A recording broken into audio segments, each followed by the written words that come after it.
எலியாவுக்கு பெருமழை இரைச்சல் கேட்டது ஒரு நாள். ஆனால் அந்த பெருமழை இரைச்சல் கேட்டுக்கொண்டே இருக்கவில்லை.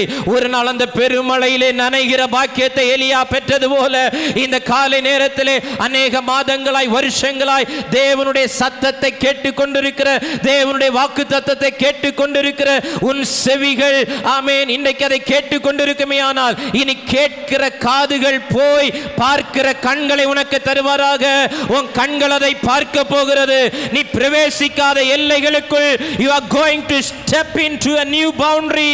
ஒரு புதிய எல்லைக்குள் நீ பிரவேசிக்க போகிறாய். I prophesy over the church. இங்க இருக்கிற குடும்பங்களுக்கு நேராய், இங்க இருக்கிற business peopleக்கு நேராய், இங்க இருக்கிற தொழில் ஸ்தாபனங்களுக்கு நேராய் நான் தீர்க்கமாய் சொல்ல விரும்புகிறேன். இதுவரைக்கும் நீ பிரவேசிக்காத ஒரு எல்லைக்குள் தேவன் உன்னை பிரவேசிக்க பண்ணுகிறார். அவருடைய வல்லமை அதை செய்யும்.